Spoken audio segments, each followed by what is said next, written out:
Here on the public eye, we bring the issues straight to you. We've been doing this since 1974, can you believe? Yeah. No slander, no gossip, just facts. So today, and every Wednesday from 11 o'clock until 1 o'clock, Jamaica time, or later in the US, we will explore societal problems with an open mind and seek to find solutions. That's what life is about. That's what broadcasting and mass media should be about, Not a whole heap of just fizz and rumble, but rather a real chance to share the minds, the souls, the spirits of everybody else and make a difference in the world. Hey, you know a better way to live? That is joy, that is happiness. Join us on the public eye. Join us on Bridge 99 FM. Remember, you can also watch our live stream at www.thebridge99fm.com wherever you are in the world. Now, Sunday last, the world celebrated Mental Health Awareness Day. Boy, you say, boy, what Ronnie bring up that for now? We're not mad. You know something?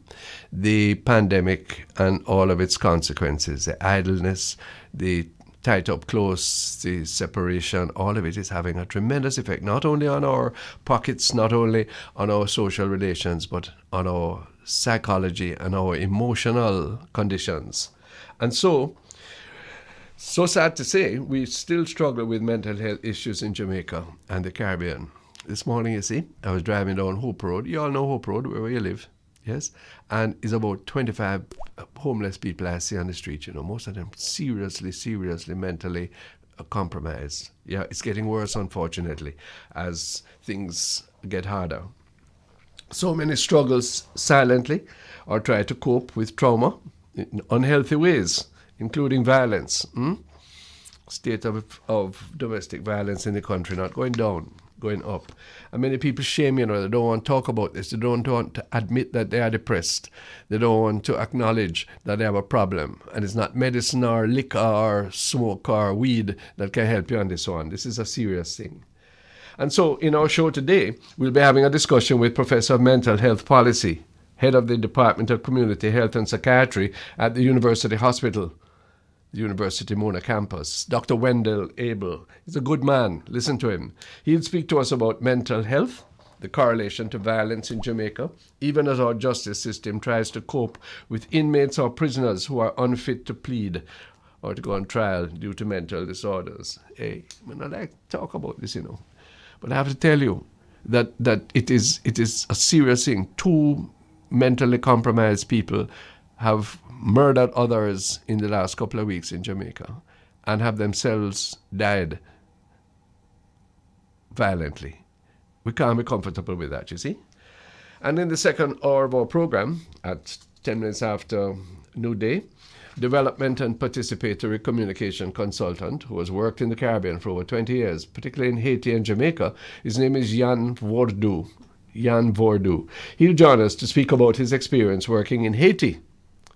My view is that we in Jamaica, we don't notice Haiti enough. They are the leaders in struggle, independence in the Caribbean, and culture, difference of language, and a number of other reasons have separated us, and we can't afford to do that.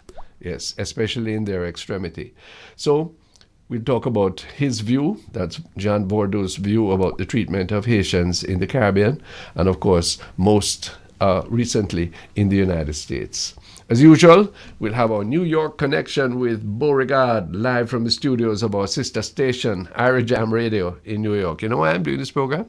Because I'm anxious after 50 years in mass media in Jamaica to have a particular line, not just the people in JA who are kind enough to listen and to share their views, but particularly to the Jamaicans living abroad who are part of our fabric, blood and blood, color for color. Yes, nation for nation. That's what we mean by the bridge nation. Yes, and so we meet New York and the eastern seaboard of the United States on the bridge after midday in Jamaica time. So please join the bridge conversation.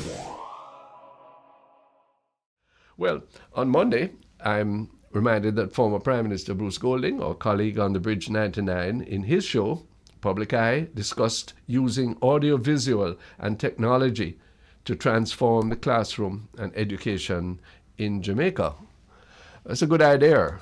Yes, but I have to tell you that there's major problems there. I agree with Bruce. We can use audiovisual, we can use technology, all right?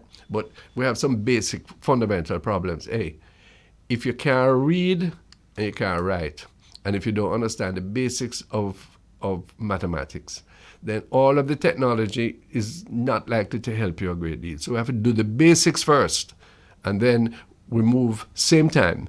In fact, we use the audiovisual and the technology as an aid for literacy and numeracy. But Jamaican education is running a risk right now, we'll say more about this, running a risk right now of ignoring the deficits in the basics while we are going on to some other things that are higher up. You can only reach the higher up things if you have the basics, yeah?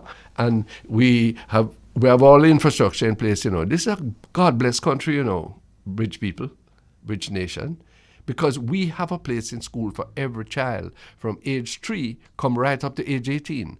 That's a big, big plus, and it's going to pay for it. Every time you buy a pound of saltfish or a tin of corned beef or something, we have GCT in it. It is you paying for that. But the quality has to be right, and the universality has to be there. Everybody has to be involved. Hey, suppose I tell you something. It's 20% of Jamaican picnic miss school every year, every day, every day. And it's worse now because no face-to-face school now keep, except in the private school, which I'll tell you about. So let's deal with the basics. We have the structure in place. Now we have to live in it. We have to make it real for all of our people, not just for some. All right? So there we go. I'm anxious to share with you some of the things that happened in Jamaica this week. I'm not judging whether Dog Paw, Christopher Linton, was guilty or not guilty of anything. Yeah? But crime does not pay. And he seems to have had a life of crime. But there's some interesting things that we need to notice about this, Bridge Nation. First of all, I must tell you, I don't really believe the account of the police as to how I'm dead. I don't believe it.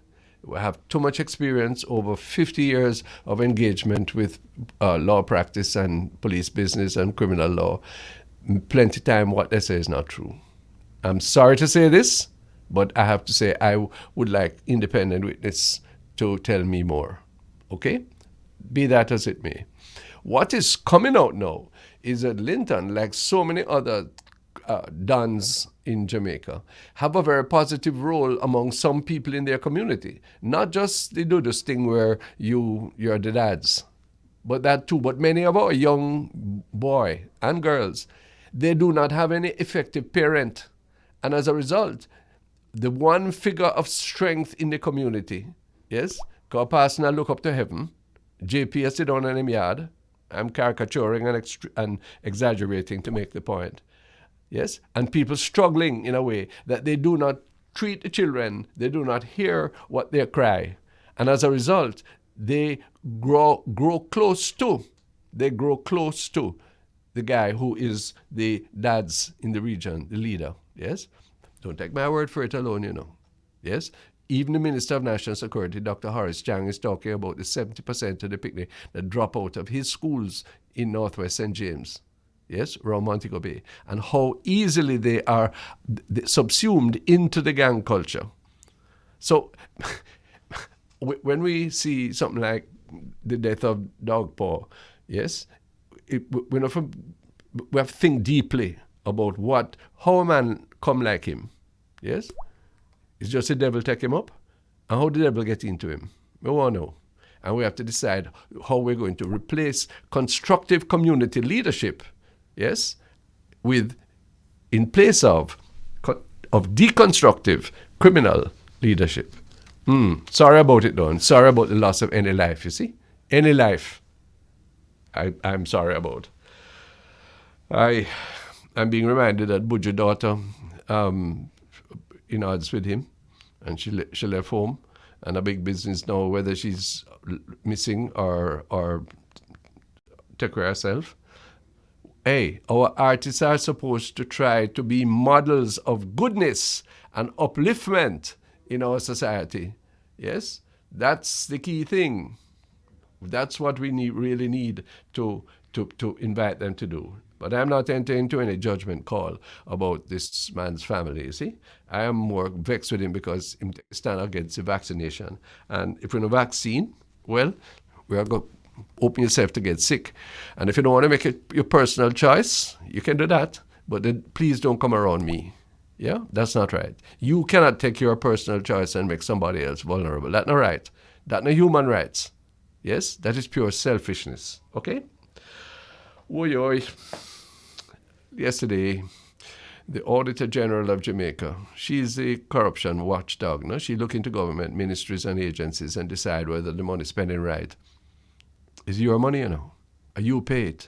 Are you make up the big budget when Nigel Clark talk about? I know him contributed one. Are you? And she's finding out, and you'll understand how sensitive this is for me because I served as Minister of Education for a while. That was a great honor. Not in my time is this reported, but that there's one agency in the ministry where they can't find over $100 million. What? How'd that go? Yes? What minister have to say about this, please? Because when all is said and done is, if you are the minister, you are responsible, you know. I'm not suggesting anything wrong at that level, but I am really regretting that this should be the issue because education short of money, you know. And the people need more investment in good education.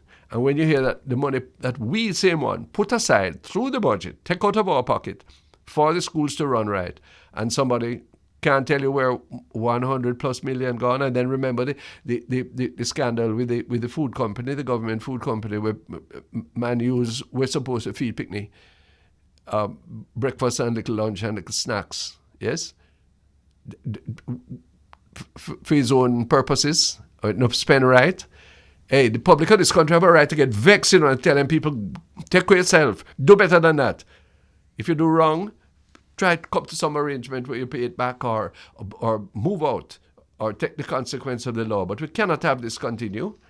So twice in 2 weeks on the public eye, Bridge Nation, we have to be talking about apparent abuses in the Ministry of Education. Abuse anywhere is wrong. But when it is in education, it is worse wrong. No? Because things are so hard. The children are really hurting, you know. Is one of the things I'm going to talk about with Professor Wendel Abel when he comes, because it is a serious issue that we are stuck with. The children haven't been in school and they are suffering mentally and academically. Much more. Jamaica Live, the public eye and the open mind on the Bridge 99. Soon come. And I noticed from the CNN monitor that this Mr. Shatner, who is 90 years old, remember, he used to be on Star Trek. He got to space this morning, courtesy of Jeff Bezos' billions. That's nice. You have to push the frontiers of science. But I'm worried that in a country that can do that, there are still millions of people who can't get food and who are illiterate. How'd that go? Professor Wendel Abel, good morning and welcome to the Bridge. Good morning, Ronnie. Nice Glad to hear you back on radio. Thank you very much. Thank you very much. It's just one song, but a comfortable one. And I'm happy to talk to people in the diaspora and happy to introduce you to our listeners here and abroad. Professor Wendel Abel, Professor of Mental Health Policy and Head of the Department of Community Health and Psychiatry at the UWI-Mona. Prof, my concern is this. You only can answer this question. What is 20-odd months of COVID-19 doing to the headspace of the Jamaican people? Can you summarize and then we talk more? It certainly is impacting on our mental health. In fact, last year, August, a group of us from the university did a study. And at the time, it showed that among the persons who responded, over half of the persons said we were having anxiety symptoms. Over half said that they were depressed or having depressive symptoms, and almost 100% of the persons said that they want psychosocial support, right? And we're seeing that it continues. The varied forms of mental health problems, apart from the anxiety and the depression, lots of people having sleep disturbance. When you have a surge, people just get very nervous and anxious and worried about their illness. and death of loved ones, and people experience. I mean, lots of people have been dying around us. The lockdown impact on people in a marked way, especially the elderly and people who are vulnerable because they can't interact socially. Yes. We're coming up to a long weekend, and a lot of people have been calling me how we're going to survive, what we're going to do this weekend. Lord, yes. And then, Ronnie, let's not forget the children. No, that is it. And I can only, there's so many persons who've come to me. One lady said to me, her 13-year-old came crying and said, Mommy, I can't take it anymore. I'm sad. I want to go back to school. I want to be playing with my friends. I want to be able to go out sometimes, maybe to Devon House or go to look for grandma. So across the entire life cycle, from the womb to the tomb, we're all affected, yes? The older people in the community who tend to socialize and like to go to that church, they can't do that anymore.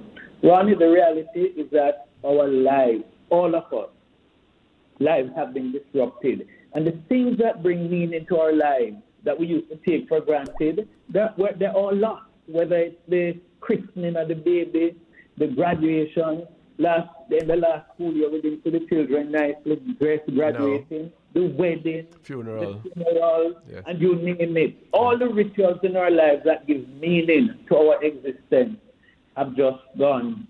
And you know what it has forced a lot of people to do? To ask the question, what's the purpose and meaning to life? And a colleague said to me the other day, Wendel, you realize all life boils down to, is that we're just born, we're dead. We're born and we're dead. So COVID is having a toll on the mental health of our people. Let me tell you how comforting and helpful it is to hear you say just what you have, because at least we want to get the message across that my distress is not singular, that indeed what you have told us here is that everybody or most everybody is feeling it to one extent or the other. That's important for us to know, Including myself, Ronnie, because when we're locked down, yes. I feel like a sense of depression. Yes. I understand. I'm now understanding how it must be for persons. And then, at one point, I was exposed to a patient. Fortunately, I had my single shot of AstraZeneca, and I was tested positive for COVID. Oh, my. That was an emotional experience in itself. Yes. Fortunately, I didn't have symptoms, thanks to the vaccine. Yes. But can you imagine how it is for people who have been tested, who have been exposed, who have been around colleagues who have died? It is difficult. It's painful. Okay, Prof. So if that is the case and we're all in this together, we have to ask you about two things. First of all, the Prime Minister very realistically, based I'm sure on advice from the health team, is saying, look, we are probably going to have to live with this pandemic for quite some time. If that is so, then it gives rise to, we have to put aside the notion that somehow by Christmas, like we thought last Christmas or whenever, this thing everything go back to normal. And then the question is, what can we do to help each other? What can we do to ensure ourselves if this is going to become a feature of the new normal? Help us now. And before I answer that, we have to remember also the people on the front line, especially the Lord have mercy, of course. The toll, the crisis fatigue, and it's day in, day out, especially the nurses. Yes. I sympathize a lot for them because they man the services 24/7. Yes. They're on the floor. And you see, they have suffered the greatest number of loss, death, and so on. Yes. And it must be difficult for them. But problem they sometimes have is what we call crisis fatigue, compassion fatigue. So you walk into an emergency room and you may see that nurse walking and she's not smiling and she's not appearing caring. She's under pressure. Out. Yes. Burnt out. And can you think of the situation where, just to extend your point, that nurse or that doctor or that porter, that dietitian, whoever on the front line, okay, that person has to go home every night, and as he walk in the door, the subliminal question is, I wonder if he's bringing home the virus tonight. And that can trouble relationships, And it has happened. It has happened. Yes. Yes, it has happened. Yes. And so you ask, How do we deal with it? I think, first of all, just having this honest exchange today, letting people know that, we're all affected emotionally by this. And we must give ourselves permission to just express how we feel. And that is why I have been honest about how I feel and how it has Thank you for that. me. Yeah. And parents, I encourage them, sit with the little ones sometimes and hug them and ask, how you feeling? How you doing? With your partner, ask them, how are you coping? How are you doing? Especially if they're on the front line, the teachers, the healthcare workers, the police, the transportation workers. How are you doing? And we must also remember that we're going to have bad days. We're going to have down days. We're going to have difficult days. And when we're going through those difficult days, we're hard on ourselves. And we have to remind ourselves that it's okay not to be okay sometimes. That it's okay not to be okay sometimes. Doc, let me just take the time signal because I have a hard question for you when we come back. Because we who have some connection with mass media, everybody has a connection with social media now.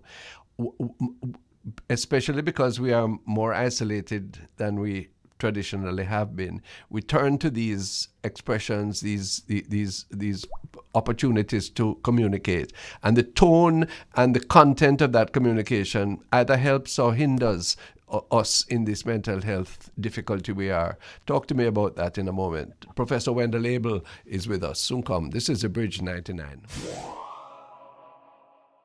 Dr. Wendel Abel on the line on Public Eye on the Bridge. Wendell, thanks. The mass media broadly, is the window that many of us who are enclosed in our lives, in our homes, wherever, are exposed to. This puts a special responsibility. We can either help or hinder, can't we? Absolutely. And we certainly have seen it during the pandemic with and how it has shaped attitude towards the pandemic and vaccine acceptance. Mm-hmm. There are lots of people out there in social media who put forward a lot of conspiracy theory. There are also a lot of people who are genuinely paranoid and not trustful in the state of the science and so on, and they also put forward a lot of negative information. And of course, my concern is how it has impacted on vaccine. Exactly. That's where I'm going. Yes. Many of the people I know who are fervent anti-vaxxers have been listening online or social media or mainline media like this to some pastor who is telling them they're going to grow a horn or get mark of the beast. Mark of the beast and so on. Or that the thing is this ivermectin or something else is better than vaccination, and it builds up a resistance. I really want you to speak to the responsibility. Freedom of speech, freedom of expression are taken not for granted, but they're established. But you can't use it in a way that's going to hurt people, can you, Prof? Absolutely not. But you see, it's a reality, and unfortunately, a lot of these voices have now taken over social media, and we know the church can be very influential. But there's, and the question is, how do we go forward? I was looking at recent studies that have been done in countries. And they say in terms of vaccine acceptance and uptake, what has been shown, a lot of people who are hesitant report that they have no trust for government. But a lot of them are also genuinely concerned about the side effects of the vaccine. And when I talk to people, and I think so far I've probably been able to influence directly about 90-some persons. Great. And in talking to them, I realize there's a genuine concern about the side effects. But what I also realize is that people trust, when you ask what source do they trust most, they tell you that they trust healthcare workers. And so one of the strategies government has to therefore use in its messaging, right, to mobilize people is that we have to focus on the effectiveness of the vaccine, address the safety concerns, and also ensure that a lot of these messages are delivered by healthcare workers, not politicians. Okay, And people who they trust. Yes. So the messaging is important. Another thing I've noticed is that in many communities, there are people who have been mobilizing people. So one nurse came to me and told me that a retired nurse has been getting the older people to come for vaccines. Uh-huh. But when they when they go to the center, sometimes these social mobilizers are sometimes not treated with respect and accorded, the sort of respect. And I think we should have a social mobilization campaign. Recognize there are these advocates on the ground who can be useful in our communities, and treat them well and treat them with respect when they come to a center with 5 or 6 people. Don't turn them away. Another major challenge we've had in this country is that we made it, thanks we've corrected it, our vaccine program to centralize. Yeah. Where initially it was a privileged program for the privileged, yeah. right? Yeah. And so it was at the different centers, and a lot of these centers were not accessible to poor people. Yeah. And especially when these centers were open on lockdown days, only people with cars could go to these centers. Sure, no bus. And I'm from Manchester, and I remember I was trying to get an aunt to get her vaccine. And I was told that the center nearest to her was 17 miles away. Yeah. And it means that you'd have to charter a vehicle to get her there. Sure. And people have been known to turn up at centers and not ready. And turn away. But I think they're correcting that, fortunately, that they're shifting the services closer to where people live, because that's the very concept of primary health care. And I don't know why that was not conceived of earlier in the program. Big that question. You should make the program very accessible. I was told recently that, they continue to provide vaccine, because, we have a robust immunization program Sure. in Jamaica. And they are given in many of the health centers across the country. Yeah. One of the pride of Jamaica is that we have over 300 health centers. Indeed. Right? Mavis Bank, you know them, all over the place. All over. Gordontown, all over the sure. place. And we should have utilized these centers a little bit more. I know they have challenges with maintaining the cold chain and keeping the vaccine. Even so, we have to conquer those. Prof, I have we should have made it more accessible a little earlier. But the way where we are now in a run, and this is my position, I think that the level of uptake is still low, and we need to return our lives to normality in this country. We need to get our children back in school. Well, okay. They're behind 2 years. This is it. Yes. But we have 3 questions for you coming in from people. One is regarding the back to school, Prof. When we go back to school, what can you suggest to the teachers listening, to the parents, to the guardians who are stewing up themselves abroad, listening to us because the child is back home? What kind of therapy will they need? What kind of mental health aid ought we to be planning for them when face-to-face resumes? Well, children have an amazing ability to bounce back, right? What we need to do is get them back into school as quickly as possible. Got you. And this is where I am going to be very strong, because a lot of them are going to be behind. Yes. We have to, all of us have a responsibility to get ourselves vaccinated. Got This is where I support mandatory vaccination. Well, that's the second question, because this morning, we can tell our listeners here and abroad, one of the big institutions, National Commercial Bank, has said, look, we're not skinning up anymore. You either get vaccinated or come with up-to-date tests, or stay home and don't get pay. Are you in favor? Absolutely. When years ago we were joking around with immunization of children. Yes. And it was a colleague of mine, Dr. Sheila Campbell-Forrest, that just said to me the other day, she said, Wendel, when we were able to increase the level of immunization in this country, it's when the government changed the legislation and made it mandatory. The children could not go to school unless they showed immunization card. Yes. And we have to get back to that. People are going to have to realize if you're going to travel, you have to get your vaccine. If you want to go on farm work program, you have to get your vaccine. If you want to go on the special work program abroad, you have to get your vaccine. If you want to get back to school, you have to get your vaccine, right? If we want the tourists to come back and the tourism industry to be revived, the people working in the industry have to get their vaccine. That's the reality. Whether we like it or not, sooner or later, it has to happen. Clear voice. And I'm as regards to tourism, I'm really thoughtful, because my view is that if it's not only we should get the vaccine, it's they who are coming should respect us enough to come with the vaccine too, Doc. I agree. Yeah. I agree.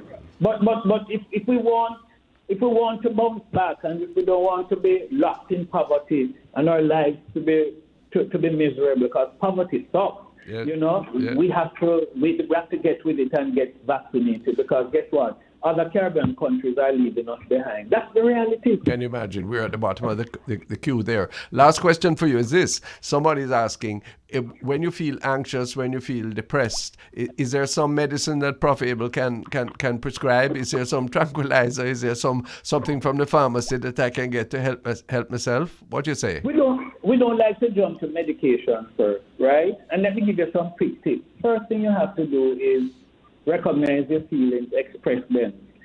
For people who are very anxious, you know what's a very useful technique? Deep breathing exercise. And you can go online, people can check it, but because we don't have the time to go through that, but simple deep breathing can settle you, help your anxiety and your sleep. Exercise is also a good activity that helps to relieve anxiety and depression, doing outdoor activities. And of course, turn into your faith, all your anxieties and all your fears. Take them to the mercy seat and leave them there. Now, when it gets to a point where you can't function, you may need to see the mental health professional, and at that time, we may consider medication. But medication is not necessarily the first line of intervention. You've given us so much help today. Thank you for walking with us through this particular purgatory and for sharing your own reflections and situation with us. Prof. Abel, we'll call on you as time goes on again. Thanks again for today. I hope I wasn't strident, but I want to see our world get back to normal, and it will get back to normal. Well, you know, you've been strident enough to share with us that it's a universal malady that we're facing. And secondly, we hear you loud and clear that we really can't skirt around the vaccination issue right now, eh? Absolutely not. Got you. Thanks a lot. Professor Wendel Abel, Professor of Mental Health in the Department of Community Health and Psychiatry at the University of the West Indies. Mona, look, now, man, this is a reasonable Jamaica man talking to you, know? Yes, he's somebody who is being very, very clear as to how he can advise us to help ourselves. Thanks so much for that call. Soon come back on the Public Eye. This is The Bridge. Let's see if we have Jan Voordouw on the line. Jan Voordouw, are you there? Yes, absolutely, Mr. Thwaites. I'm here. Hi, thank you so much for joining us on the Bridge 99 FM in Jamaica and Ira Jam in New York. Beauregard in New York is my co-host, and we're very anxious and grateful for your company because we feel in the Anglophone Caribbean here and abroad that we are not sufficiently informed about what's happening with our Haitian brothers and sisters. Haiti led the struggle for freedom and independence in the Caribbean, and yet the conspiracy of culture and history seem to keep us apart. What can you tell us about your recent research and travel in Haiti and the situation in relation to the efforts of many to settle in the United States? Well, the situation in Haiti has deteriorated tremendously. Since about 2018 again. The people started protesting on the 6th of July 2018, nearly in a continuous fashion. There were protests against the disappearing of $4 billion. The Petrocaribe money was not accounted for. $4 billion, Steve? Yes, US dollars. And, that's quite a significant amount. And, of course, after the earthquake, a lot of money also disappeared. So basically, people went on the street and they asked, where's the money? And that protest was kept up for a long time, till about end of 2019, I would say. This was during the Moïse regime? Yes. Moïse started in 2017 and protests really started sustainably on the 6th of July 2018. Yeah. That date was very clear because at that moment, subsidies were taken off of gasoline, which of course makes the cost of life for everybody more expensive, transport and taking the bus, etc. So that was not received very well. And the announcement was made after one of the matches in the World Cup, the Football World Cup. Yeah. Then the Haitians were very happy, but it did not work. The protest started that same day.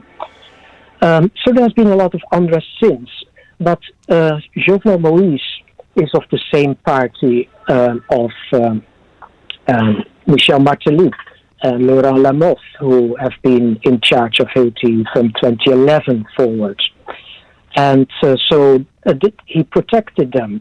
And also a gang structure was being strengthened to deal with opposition. Oh God, So gang structure there was like more- in Jamaica too. Yes, but more serious. Really? You might have missed the news, but in November 2018, 70 people were killed in Bel Air.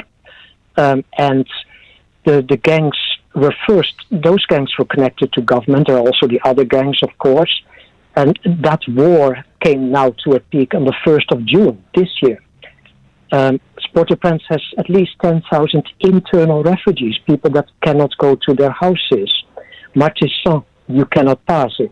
So the relief going to the earthquake zone, remember there was an earthquake Yeah, on the man, 14th terrible of natural August, disasters and the hurricane Right. after that. cannot pass Martissan, which is the major road out of Port-au-Prince going to that side, because Yeah. the gangs control that, Yeah. and the state doesn't. So what are they So- trying to achieve, Jan? Well, the thing is Just that thief? the state has become weaker and weaker. The state was always very weak. It's not like Jamaica. The state is very, very weak in Haiti, and the gangs that were financed. There were two types: there's the original gangs, you might say, and then the ones financed by the government. They might have been losing some of their income. And also, it was said at that time, especially in June, that Jovenel Moïse was losing the country. He was not anymore in charge, although he wasn't too much in charge before. So the deterioration has been very rapid since then, because people say that 60% of the territory is now controlled by gangs. There's enormous amount of kidnapping. You know, the churches have been protesting this since early this year, but things just continue. There is no real engagement on that. And so people are now being kidnapped when they enter church, for example. And also pastors have been kidnapped from their churches. And then they ask like $500,000 US or $1 million as ransom. So there's a lot of that going on. So Haiti is really in a very difficult position, because also the tanker trucks with gasoline coming from the terminal are now being hijacked by the gangs. Oh my Lord. So gasoline is not anymore going to only a fraction goes to the gas stations, which means that people cannot drive around and again cannot move around. Yeah. It's very, very complicated. And it's aggravated by the natural disasters. Yes? Not so much. I would say that we can call it a Somalification of Haiti. Is quite advanced now, since the government has really, I would say, collapsed. The various international partners, of course, are not using that word, but it has collapsed in my view. So what is the best future? We understand elections have been postponed. We understand that there's a still enduring conspiracy and incomplete investigations over the assassination of President Moïse. Where is the hope for Haiti, Jan Voordouw? The hope for Haiti is with the people, as has always been. You know, Haiti is full of small community organizations, of all types of associations, exactly because the government has never performed. So people have organized themselves. And a number of NGOs and social movements, also coming out of those protests of 2018 forward, organized meetings to discuss how to get out of the problem. And they have been meeting consistently since February this year. It has been disregarded by the region again. And, there was recently an American envoy, Daniel Foote, who started working for them, but he was blocked and now resigned. Yes, I heard that. So the solution is simply with the people. Just let the Haitian people govern themselves. That has never been allowed. Presidents have been, you might say, co-elected by some foreigners. And But does that include the Caribbean, the rest of the Caribbean, Jan Voordouw? Haiti is supposed to be a member of CARICOM, and yet, apart from statements made by Prime Minister Motley of Barbados, I am ashamed that we don't hear of any interaction, intervention, aid, even concern coming from the Jamaican government or the Jamaican people. This is one of the reasons we provoked this interview with you today, because it is inconceivable that people of the same race, the same historical experiences, barely 150 miles apart one from the other, should be so separated. What can we do, if anything? Indeed, there is definitely not enough engagement of the Caribbean with Haiti, and I think there's a lot that could be done. For example, with the earthquake, Jamaica was the closest to Haiti. We could have sent a ship, with some doctors and some first aid assistance. Yes, we had done that in the earthquake. In 2010, was it? Yep. But instead of which, what we're doing is deporting back to Haiti some three or four people who managed to struggle to our shores. I feel affronted by that. I don't think. It is a moral wrong that we are carrying out.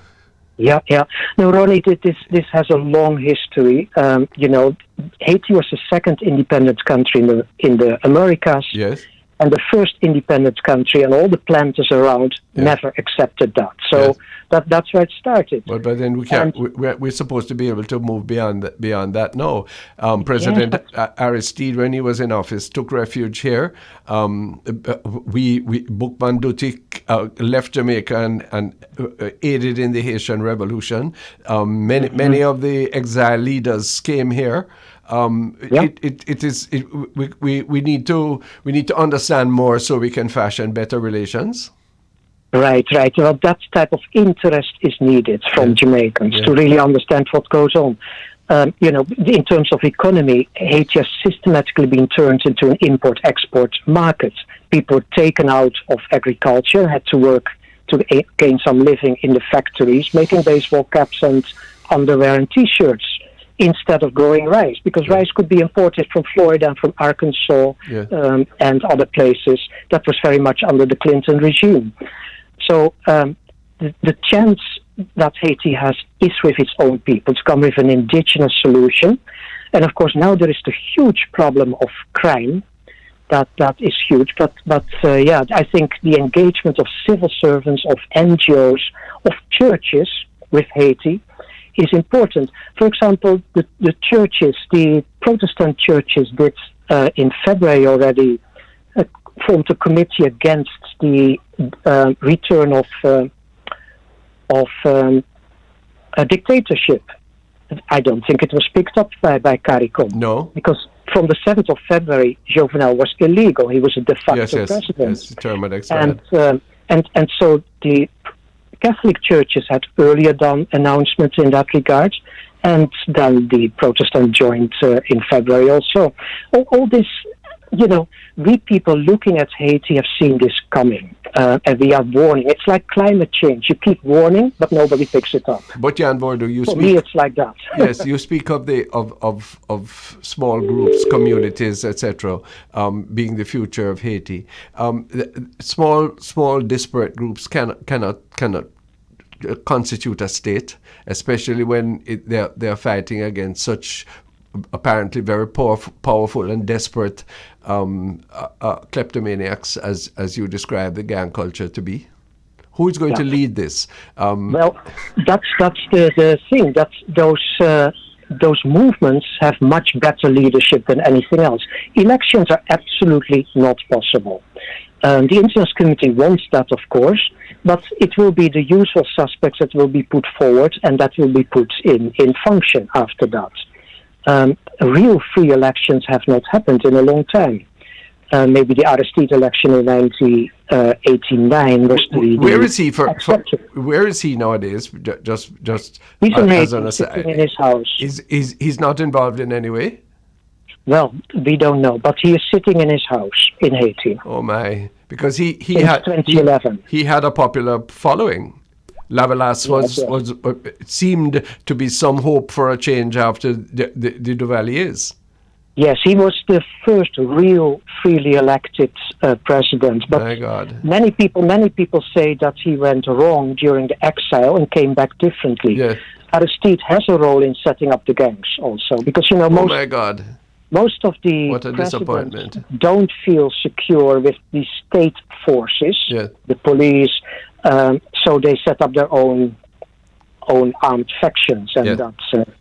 that's what Papa and Baby Doc did with the Yeah. Tonton Macoute, Tonton and people Macoute. still, and Jovenel Moïse did still the same. The suggestion has been that Moise's widow, Martine, has some future leadership aspirations. Is she worthy? I have no idea. Yeah.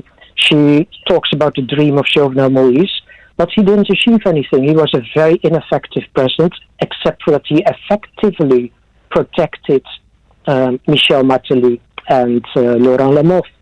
So the people that took enormous amount of money away were protected by Jovenel Moïse. And so I don't know what the position of his wife is. Yeah. The so-called dream of Jovenel Moïse is to develop the countryside, which is a wonderful thing, and we all agree with that. Well, I want to ask you the question. he hasn't done it. Looking forward from your observation and your engagement, tell me, what is the economic future of Haiti? What is the base on which a livelihood can be built for, 5.5 million people?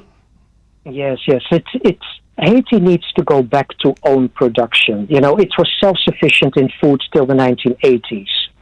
The pigs were replaced because the pigs from Michigan were better, and then the rice was abandoned because it was cheaper to import rice from the United States. You know, what they call the Washington consensus, be part of the global economy, was very much applied in Haiti, and it destroyed the farming communities. Everybody who is a farmer is poor, basically, but that cannot continue. So Haiti has to restore its own production and not only produce those items for the export markets. Okay, let me ask you a final question, please. From your perspective, what is the present position of the United States government in relation to Haiti? The United States has a very spotty history of relationship with Haiti. What is the Biden administration progressive in respect of Haiti or not? No, he's not, although people expected so, and that's why so many Haitians went to the U.S. border. Yeah. You know, those people had been in Brazil and Chile since at least 5 years. Yes. Many people went after the earthquake to Brazil because Brazil was open. They needed to build those stadiums for the World Cup and for the Olympics. There were many jobs. And Chile was also open since about 2015, so many Haitians went there. But with COVID, there were less jobs. So now with Biden in place, they went up to the United States and made a very long journey for that. But although some of the right words were used by President Biden, his administration is still acting exactly like before. Please let me take the time signal. I'd just like to finish up with a little bit more from Jan Voordouw. Just a moment. Talking with Jan Voordouw, a development specialist with experience in Haiti.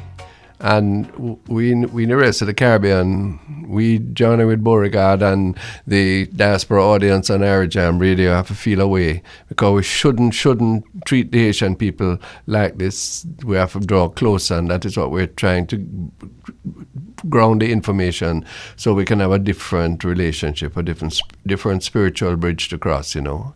So Jan, this group of small communities of non-government organizations, who sustains them? Are they funded from abroad? What is their financial base? Do they have a common objective? When does donor fatigue set in? If all the money that people send into Haiti get TIFO'd? Well, the movements are made up of people that usually have jobs, either in NGO communities or in the churches or in various social movements. Uh-huh. So I don't think that their meetings have a real cost. Okay. You know, people have been coming together and been drafting documents. And if you look at the pictures, it is a very different picture as what they call the presidential elections, where it's basically a few people selecting who should be the leader of Haiti. Yeah. That is the problem often. So in Haiti, the social sector, is organized, and it also links together with media, I should say. There are many media houses. Really? That's good to in hear. Haiti. Yes. Yeah, there's, Jamaica is a desert, especially when I came to Jamaica in the 80s. There were basically just 2 radio stations and 1 TV. Yeah. At that time in Haiti, there were 250 radios and about 40 TV stations or so. Yeah. And that has grown. It's an aspect of the English-speaking Caribbean to be a desert in media. You might want to hear that, Ronnie. Yeah. We don't have that diversity as Latin America has. Uh-huh. If you look at the Dominican Republic, 1,000 radio stations or so.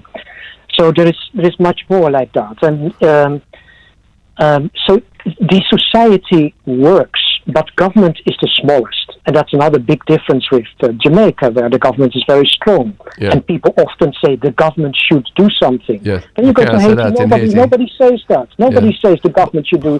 They know the government won't do it, so you have to do it yourself. Your schools, your roads, your infrastructure, you do it yourself. Have mercy. Yeah, but hold on now, before time runs out on us. If there is hope, the gangs are going to have to be defeated. How is that going to take place, and can it take place peacefully? I don't think so. But one step back is that, also in CARICOM, we depend too much on our CARICOM secretary that only talks to government. Yeah. It doesn't talk to social. So we as Jamaicans have to link to our Haitian brothers and sisters at all levels, at business level, at church level, at NGO level, at media level. Yeah. That is the way out. In terms of killing off the gangs, that I don't know. Tell me now, the language is a barrier, and we have to find methods of communication which are which erase that. We have to learn to communicate, and they with us. Is there a significant level of English appreciation or English competence in Haiti? I don't know. Yes. In the 90s, I moved the headquarters of the organization I was leading from the United States to Haiti, because in Haiti, educated people speak Spanish, they speak English, so you can much easier find language skills to deal with the Caribbean than in Jamaica, where people are kind of staying with English only. We're very arrogant in that regard. So people listen to the radio stations from Jamaica. When you go to the earthquake zone, you can probably hear Bridge 99 FM and others. Excellent. And Haitians are interested to learn a bit of English. Okay, I want to ask you one other thing. What is somebody's asking me to put to you? What is the connection, the role? Is it a positive one with the Dominican Republic across the border? And is the Cuban state and society connected with Haiti at all? Do they have any role? Yes, let's start with Cuba. Cuba has been supporting Haiti consistently. My God. With veterinarians, with doctors. Yeah. Many professionals, especially outside Port-au-Prince, also are Cubans. Yeah. And they live in difficult circumstances, but they are happy to be in Haiti. They don't mind that. Yes. Many doctors are from Cuba in Haiti. The relationship with the Dominican Republic is very complicated. It has many dimensions. When there is a disaster, the Dominican Republic is the first one to come in and help. Yeah.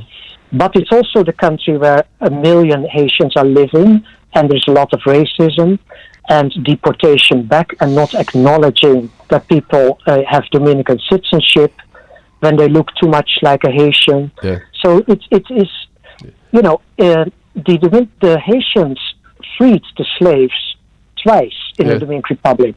In 1801, Dessalines went there and freed the slaves. Yeah. And then he left, the Spanish came back, re-enslaved, and Haiti came back in 1822, a second time. Yes. So Haiti is appreciated from that historic perspective. Mm-hmm. And it's a lot of dimension. That's a program on its own. It's the first time that, as far as I know, that we've had this kind of detailed description of Haitian issues and the relationship with us. We're very grateful to you and hope that we can check you again as things develop. Still feeling a little depressed, Jan Voordouw, but at least a basis of information can stir some some chords of relationship for the future. Thanks so much for today. You're very welcome. All And the best. speaking to Haitians Yes. always makes you feel more hopeful. Indeed, that's that's wonderful to know. Jan Voordouw, development expert, connected with non-government organizations, observer and participant in the sad but at least hopeful saga of Haiti. Jamaica, CARICOM, wake up! Stop being so selfish. Yes, we can relate to our brothers and sisters better than we do. This is Public Eye on the Bridge. We'll soon come back. Welcome to the Public Eye on the Bridge 99 and Air Jam in radio in New York City. The combination is the Bridge Nation. Beauregard, you heard that interview with Jan Voordouw? Lick me up again, no? Is he there? You know, I really want to encourage. It's all well and good, and a hope, as Jan says, if you talk to the Haitian people, you feel uplifted. But it's going to take up a new politics to really change around Haiti, you know. Individual and small groups, however well-intentioned, can't do it. Bo, you listening? Yes, I'm listening, sir. Yeah, man. And so a couple of reflections I just want to put to you, because when he compares Jamaica and the rest of the Caribbean with Haiti, although we have a whole heap of problems, crime and inequality and COVID and everything, we have a stable system by comparison to theirs, and we have to be grateful for that, you know, B. Yes, true indeed. No, and we take it for granted sometimes, and we mustn't let anybody take step with us and try undermine it. Because what if our people who can be very, very fractious and raucous when they're ready, we can't have that. We must recognize that we have the structure of a state, a government in place, a succession of fair elections. These are major benefits and virtues for any country, you know. Yes. And one of the things that I've always talked about when having a conversation about Haiti, and not too many people bring up this aspect, is the fact that where's the blame that France gets in all of this? Yeah, man.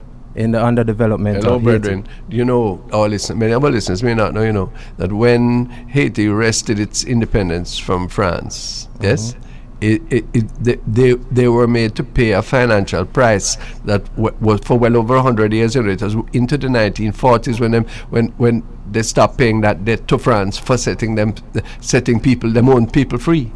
Yes. France underdeveloped Haiti. Yes, they did. They pulled off one of the greatest heists in history. Yes. Yes. And them supposed to do something about that. Yes, and secondly, the United States not so innocent, you know, Mr. Beauregard. No, sir, they're not, because I mean, slavery is the equivalent of, you know, what took place in with France and Haiti. You know, between blacks and whites, you know, and the effect of that was, you know, blacks being left back economically. But not only that, but the United States ran Haiti for many decades in the last century. Yes, right. And yes. they collected their tribute from the Haitian people as well.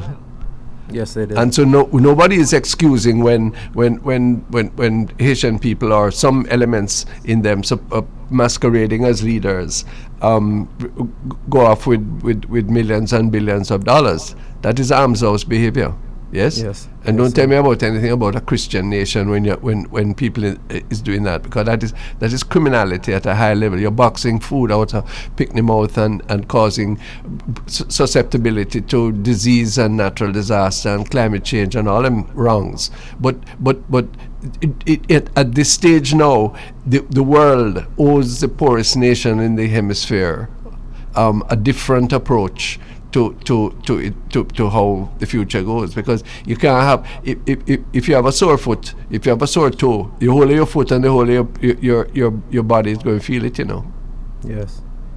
I'm very interested, Mr. Beauregard. Come and stretch this out now, because you hear what Mr. Voordouw says about the Cubans. Mm-hmm. The Cubans, they were the Haitians, you know. Cuba is not a rich country. Cuba is a country that the United States set upon for 40 odd years. Yes. 60 years now. But they find professionals, doctors, healthcare. They get a money for it, yes. But they go and they live with the Haitian people. Now it's not them alone, yes. People like Father Holong, missionaries of the poor. You know about them in Jamaica. They are in Haiti. Yes, mustard seed is in Haiti. So Jamaica does have connections, but it not add up to a real enough to be to have a change in that country. And Haiti, we don't. I even hesitate to say it, Beauregard, but we can't have a black sorefoot in the Caribbean and in Americas, man. Well, sir, to be honest, Haiti is going through so much. You know, they have been facing so much from the last guest said, foreign interventions and the debt and, you know, the political instability that's there, the natural disasters that they have ongoing, and the environmental issues that they face, you know, food and overpopulation in certain areas, and sanitation and things of that nature. They're going through a whole lot right now. Hey, when you fly, when next you're coming home, and the flight cross Haiti on the way to Jamaica, and you see how the countryside, the forests, it just desperate, you know, how the waste the place. Yes, all that has to change. Well, there are two other things before you go. One is that we cannot deny in Jamaica that there is a guns for drugs and a trade. Yeah, and that is something that there can be no tolerance for, because we don't know where the hundreds and maybe thousands of firearms come into Jamaica on a regular basis, and the strong suspicion is that some of it comes from Haiti, through Haiti, from wherever. And if we are going to cooperate, and if we are going to forge new relationships, as we are saying, then that element of it has to be curbed right now, because it's causing mayhem and trouble in our society here. True indeed. Yeah. Hey, last thing is this, my brother. You in the U.S., I am really distressed, and I think I'm speaking for many of us in Jamaica on the bridge. We really hope that your government in the United States can get through this domestic agenda and get through the infrastructure and the social security legislation that seem to be constipated in the Congress right now. You know, that is worrisome, because I fear that if that don't get through in some reasonable way to help people to live their lives. And I'm glad to hear that Social Security going up by 5%, but it need more money. If that don't work, it's back at Trump you go, you know.